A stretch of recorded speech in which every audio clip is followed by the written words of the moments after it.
la marque OTH, c'est une marque de basket qui utilise pour la semelle des pneus de voitures recyclés, où je découpe directement dans le pneu l'informe de la semelle. Donc là, je peux vous montrer un petit peu ce que c'est parce que j'ai ma PLV qui est juste là. Donc voilà, un vrai pneu. Et du coup, ça me permet, en fait, mon idée, c'est de recycler des vieux pneus pour les transformer en semelles, qu'on retrouve ici, de cette manière-là. Une semelle en pneu recyclé. Donc, à chaque fois, j'ai mis plus de 2 ans à développer cette semelle. En fait, ça a été assez compliqué au niveau de trouver la façon de faire, etc. Et ça me permet, en fait, à chaque fois que je produis 3 paires de baskets, d'avoir l'équivalent d'un pneu qui est recyclé.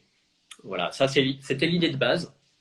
Et ensuite, mon idée, c'était d'avoir une production locale.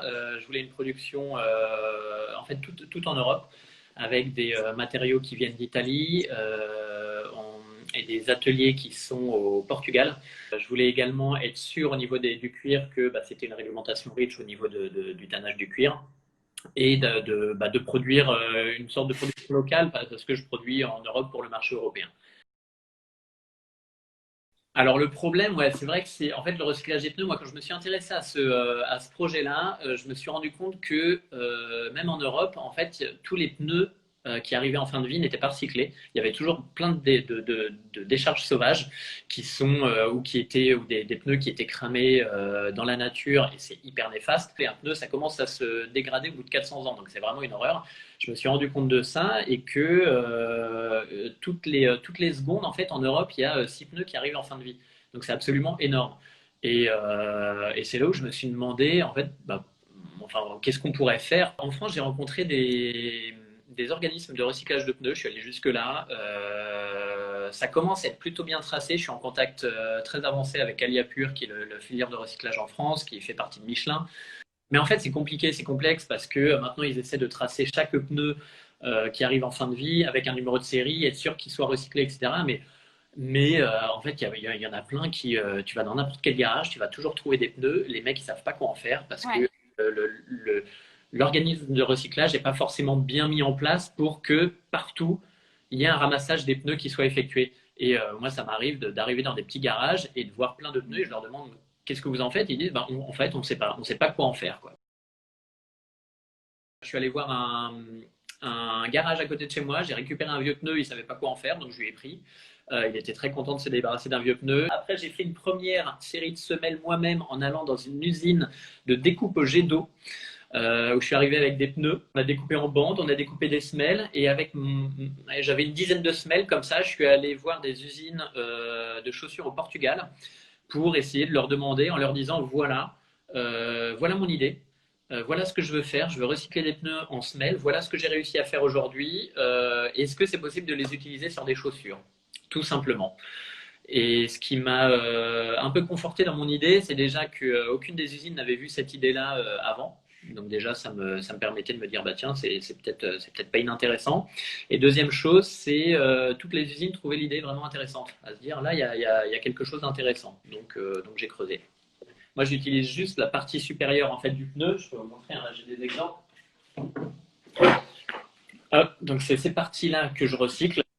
Et après, l'usine de recyclage avec laquelle je travaille va recycler le reste du pneu parce qu'il y a toute une trame textile, une trame de métal, etc. L'usine de recyclage va le recycler d'une autre manière en fait. Alors, là-dessus, moi, j'ai pas fait de test, pour être tout à fait honnête, on va dire la dureté du pneu. Peut-être naïvement, je pars du principe que un pneu, donc ce pneu qui a fait 40 000 ou 50 000 km sur la route, je pense qu'il fera facilement quelques dizaines de kilomètres au pied des gens. C'est peut-être naïf, mais c'est ce que je pense. Après, j'ai voulu, je ne sais pas si on voit bien, mais sur la semelle, j'ai fait à dessein, j'ai fait dépasser le pneu de la semelle pour que ce soit vraiment le pneu qui soit en contact avec la route, pas le reste de la semelle qui est autour. Voilà, donc c'est vrai que ça clairement, enfin c'est le pneu quoi, c'est le pneu typiquement. Donc je pars du principe que c'est quand même hyper costaud. Mais je suis en train justement, j'ai des gens qui me demandent des personnes qui me demandent des infos un petit peu là-dessus, donc je suis en train de mener des tests sur ce critère-là notamment. Moi, mon objectif, c'est vraiment, dans ce côté durable, éco-responsable, c'est de proposer un produit qui va vraiment durer dans le temps. C'est des produits intemporels. comme on peut le voir. C'est vraiment des produits très faciles à mettre et qui passent pas de mode. Donc, mon idée, c'est d'avoir un produit que les gens peuvent garder pendant 2 ans, 3 ans s'ils s'en occupent quand même bien, s'ils les nettoient de temps en temps, etc. Pour en fait pas avoir à changer tous les 6 mois, quoi. Donc c'est pour ça que je mène ces tests-là pour être sûr que qu'il n'y ait pas de déchirure au niveau de la semelle, qu'il n'y ait pas de déchirure au niveau des coutures ici, que le cuir utilisé, que les matériaux utilisés sont vraiment costauds et qu'ils ne vont pas s'ouvrir en deux au bout d'un mois. Et pour moi, c'est une prérogative d'arriver avec un produit qui soit hyper costaud et je veux éviter au maximum les retours qualité, surtout sur un produit comme la chaussure qui est très compliqué à mettre en place. En fait, c'est un des produits qui a le plus de torsion dans tous les sens. Et du coup, en fait, ça demande vraiment des matériaux de très grande qualité pour pouvoir que ça dure dans le temps, quoi, tout simplement. D'où les tests. Moi, au début, en fait, j'ai mis tellement de temps à mettre au point cette semelle en pneu recyclé, donc plus de 2 ans, encore une fois, que je me suis dit, OK, je vais pas non plus me prendre trop la tête sur voilà, je voulais pas aller non plus aller trop loin sur les matériaux, etc. Je me suis dit, je vais partir sur une chaussure classique qu'on a l'habitude de travailler, etc. Donc, je suis parti sur du cuir classique. Donc, c'est du cuir de vachette qui vient d'Italie. Réglementation REACH, évidemment, au niveau pour tout ce qui est tannage. Alors la traçabilité des peaux, c'est toujours très compliqué. Je ne peux que faire confiance en fait aux usines qui me disent que les peaux viennent d'Europe de l'Est. Là, c'est très compliqué la traçabilité du cuir. Mais je voulais en fait le cuir, c'est un produit qui est utilisé depuis la nuit des temps par l'homme. Donc c'est vrai que c'est quand même un produit, on sait, qui est très costaud, qui va durer dans le temps, si c'est un beau cuir à la base, en fait, il va jamais se craquer, il va se patiner, il va se faire à la forme, etc. Donc c'est pour ça que j'ai travaillé là-dessus. Et après, mon idée, ça a été de tester euh, d'autres matériaux pour essayer d'aller toujours un petit peu plus loin dans mon projet de recyclage. C'est comme ça que j'ai lancé différentes choses. Donc j'ai un produit, celui-là, qui est en cuir recyclé. L'intérieur est en plastique recyclé. Le reste de la semelle est en caoutchouc recyclé ici. Même le fil de couture est en nylon recyclé. Le cuir recyclé, il vient d'Asie parce que pour la simple et bonne raison que je n'ai pas trouvé en Europe d'alternative. Et en plus, et c'est pas faute d'avoir essayé, hein. Là, par exemple, ça, c'est tous les cuirs recyclés que j'ai trouvés venant d'Europe. J'ai fait des tests avec les usines de chaussures. Tout se déchire sur la chaussure. Donc c'est fait pour des meubles ou c'est fait pour de la fourniture, etc., ce genre de choses, ou pour le sol. Mais sur de la chaussure, c'est tellement contraint au niveau de la chaussure que ça se déchire. Donc c'est pour ça que je travaille, j'ai pas eu d'autre solution que de travailler avec ce fournisseur de cuir recyclé en Chine. Et sur la collection PE21, j'ai enfin un modèle vegan et complètement recyclé. Donc là-dessus, on est sur du caoutchouc recyclé et du plastique recyclé des océans. Et les lacets sont en plastique recyclé aussi. Là, on est sur du caoutchouc recyclé également et l'intérieur en plastique recyclé des océans. Voilà, là on est vegan et complètement recyclé. Je ne vais pas dire 100% parce que les œillets sont pas recyclés. Le caoutchouc recyclé, c'est à 70% du caoutchouc recyclé, 30% de caoutchouc synthétique. On peut pas être à 100%. Donc voilà, je ne vais pas dire 100% caoutchouc recyclé, mais j'essaie au maximum. Voilà. Donc, tout ça pour dire que j'ai travaillé le cuir de manière très classique parce que c'est un produit durable, un produit costaud, utilisé depuis la nuit des temps dans chaussures, en maroquinerie, etc. Et petit à petit, j'essaie d'aller plus loin dans le côté éco-responsable et durable, dans le recyclage, on va dire, des déchets avec ce type de solution. Ça, mon objectif à terme, donc mon credo, c'est de prendre des déchets et d'en faire des beaux produits désirables qu'on a envie de porter. Donc ça, c'est mon premier credo. Et après, mon objectif, c'est de faire des produits 100% matériaux recyclés et 100% recyclables. Donc, 100% recyclé, on l'a vu, c'est en cours, enfin, voilà, on n'est pas sûr du 100% recyclé, mais presque. Sur le recyclable, c'est en cours. Après, c'est assez compliqué à mettre en œuvre dans le sens où je suis tout seul moi sur ce projet et que je cours partout et que je bosse comme un dingue et voilà. Donc malheureusement, j'ai pas assez le temps pour ça, mais j'ai mon partenaire aujourd'hui industriel sur la semelle qui me le propose déjà, en fait, typiquement, qui me propose de récupérer toutes les anciennes chaussures, de les concasser en petites poudres et de les réincorporer en semelles externes ou semelles internes. Il recycle 100% de la chaussure. Les seules choses qu'il ne peut pas recycler, c'est les œillets en métal. Donc, il les enlève avant de les passer à la broyeuse. Mais sinon, en fait, toute la chaussure est recyclée à 100% dans des nouvelles semelles. Donc ça, c'est en cours. Après, il faut réussir à trouver le bon moyen, que ça ne soit pas une usine à gaz, que pour les gens, je puisse leur dire, OK, renvoyez-moi les produits ici, vous pouvez les déposer à tel endroit, etc. C'est un petit peu, faut trouver le bon moyen, mais oui, à terme, ouais, l'idée, c'est d'être complètement circulaire. Ouais. Alors moi, au niveau des prix, déjà, alors je sais pas, je négocie absolument pas les prix avec les usines. Donc déjà, je voulais travailler avec les usines européennes parce que je voulais les salaires minimums, être sûr de ne pas avoir le travail des enfants, de ne pas avoir d'amplitude horaire énorme, etc. Donc je sais que les usines avec lesquelles je travaille, c'est des petites usines familiales et les employés sont là depuis toujours et ça se passe très bien. Après, au niveau du prix, bah, tout dépend de ton business model. Moi, je suis parti sur du multicanal, donc j'ai de la vente online sur mon e-shop, mais j'ai également de la vente en boutique. Donc forcément, le prix s'en ressent parce que bah, il faut que les boutiques puissent vivre, puissent payer les loyers, puissent payer les salaires des personnes qui travaillent dans les boutiques.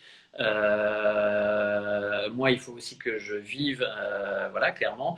Il faut que j'essaie d'en vivre. Donc, en gros, tu es obligé quand même de travailler un prix par rapport à ça. J'ai fait le choix, en fait, de garder la marque à un prix, on va dire, raisonnable. Aujourd'hui, je tourne autour de 150 euros pour une paire. Quand cette qualité-là, normalement, faite en Europe, avec ces matériaux-là, devrait tourner autour de 180-200 euros. Je fais les efforts, moi, de mon côté, pour garder un prix, on va dire, accessible sur ces produits de cette qualité-là. Mais après, c'est vrai qu'aujourd'hui, parfois, ça m'arrive d'entendre des gens qui me disent ah, 150 euros, même 150 euros, c'est quand même c'est quand même un prix, un certain prix. C'est vrai, ça, je suis prêt à l'entendre. Mais ce que j'ai tendance à dire, c'est aussi 150 euros, c'est le prix d'une marque de basket hyper connue, faite en Inde par des enfants dans des conditions écologiques pas très cool. Et il n'y a pas un pet de cuir dessus, quoi. Donc, mais il faut payer une star de la NBA, quoi. Typiquement, moi, par exemple, ma semelle, elle me coûte 20% plus cher qu'une semelle classique.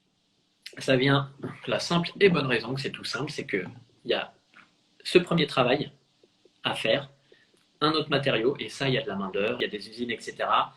Et il y a la semelle classique, donc un deuxième travail, et il faut incorporer le pneu à une semelle classique. Donc, c'est-à-dire qu'il y a plus de travail sur cette semelle-là et plus de matériaux que sur une semelle classique. Donc, ça coûte plus cher. Pareil pour tout ce qui est. Après, les matériaux recyclés, ça dépend parce que un vrai beau cuir, un beau cuir un beau cuir de vachette ou un cuir de veau, etc., il va coûter vraiment hyper cher, mais parce qu'il va vraiment durer dans le temps. Par rapport à du plastique recyclé, ça va coûter beaucoup moins cher. Parce que la matière première coûte moins cher, en fait, elle est moins noble, etc. Donc, en fait, ça dépend du matériau dont on parle. Mais c'est vrai que sur le cuir recyclé, ça m'a coûté plus cher parce que bah, y a beaucoup de recherche et développement, il y a beaucoup de tests à faire. Je suis encore en train de relancer, on est en train d'essayer d'améliorer tout ça, etc. encore avec le fournisseur.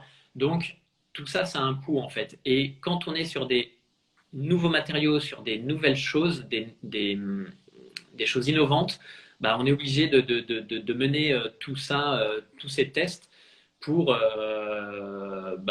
être sûr. Donc, c'est des investissements pour être sûr de mettre sur le marché quelque chose qui soit costaud. Et après, il y a aussi beaucoup de recherche et développement du côté du fournisseur de matière. Donc, en gros, enfin, moi, de mon point de vue, ça reste raisonnable, 150 euros pour un produit de cette qualité-là, où la personne va pouvoir la porter, si elle entretient un peu le cuir quand même, le laver de temps en temps, le nourrir, etc. Normalement, moi j'en ai porté pendant 1 an et demi, 2 ans, ça bougeait pas, quoi. Et je les ai portés tous les jours. Et les tests que je fais avec le centre technique du cuir, c'est ça justement, et m'assurer que ça va pas craquer au bout de mois d'utilisation. Quand on me dit 150 euros, c'est un petit peu cher, Ça, je pourrais, si je le fais en Asie, dans des conditions avec un cuir qui est dégueulasse au niveau des tanneries et avec dans des usines dégueulasses, etc. Ça, je pourrais le sortir à 100 euros, 90 euros, sans aucun souci. Mais voilà, moi, ça me dérange de proposer un produit qui soit fait, qui soit construit, manufacturé dans des conditions qui ne soient pas bonnes, quoi, tout simplement. Quand on s'intéresse pas au sujet, comme moi je suis dedans depuis 2 ans maintenant, 3 ans, je suis à fond dedans. Quand on s'intéresse pas au sujet, on comprend pas forcément en fait ce que ça implique derrière. Et moi j'essaie d'éduquer justement les gens en leur expliquant le plus possible pourquoi c'est comme ça, pourquoi j'utilise ces matériaux-là, pourquoi je fais pas de vegan, pourquoi le prix est à ce prix-là, pourquoi, etc., etc. Parce que sinon les gens ne, enfin voilà, on ne peut pas tout savoir quoi. Donc les grosses nouveautés, donc pour les projets à venir, donc j'ai ce cuir recyclé que je vais avoir de manière permanente et j'ai l'exclu matière pour les marques françaises, donc ça je suis hyper content. Enfin un modèle vegan et durable. L'évolution du nom de marque avec l'implantation au Japon. Moi je voulais une production locale à la base pour avoir moins de CO2, pour produire à l'endroit où je vends la marque, etc. Là je me retrouve un peu à pas trop savoir quoi faire. J'ai dit, j'ai le Japon qui veut distribuer la marque et ce serait un beau tremplin pour la marque et ça me permettrait vraiment de pouvoir agrandir le projet et partir sur encore plus de choses recyclées, investir sur plein de choses, etc. Ouais, mais je vais produire en Europe pour partir au Japon. Donc là c'est un truc qui intellectuellement me dérange un petit peu et je me dis, à terme, j'aimerais bien, mon idée, c'est de me dire, essayer de trouver un bassin de sourcing en Asie, par exemple au Vietnam, pour que soient produits au Vietnam les quantités pour le marché asiatique et que j'ai un bassin de sourcing en Europe pour le marché européen. Quoi dire ouais, juste peut-être souvent on me demande de définir ce qui est éco-responsable, ce qui est durable. Et franchement, j'en ai strictement aucune idée. Est-ce qu'il faut planter des arbres? Est-ce qu'il faut enfin, en fait, on ne sait pas quoi. Est-ce qu'il faut faire de l'humain? Est-ce qu'il faut faire de l'éthique? Est-ce qu'il faut faire du recyclage, du circulaire, etc. C'est hyper compliqué. Je me suis longuement posé la question pendant ces 2 dernières années. Je suis arrivé à la conclusion qu'en fait, il y avait pas de truc parfait, vraiment aucun truc parfait, et que c'est juste que les gens essaient de faire au mieux, quoi. Que moi, j'essaie de faire au mieux avec mes moyens, avec mes idées, etc. Et que chaque marque essaie de faire au mieux. Quand on me demande, ouais, mais quand tu vois cette marque-là qui fait ça, ça te rend pas fou? Et je dis, bah, elle essaye, et elle essaie de faire au mieux. Et si ça vient avec le cœur et si ça vient avec ses envies profondes, bah voilà, tant mieux, quoi.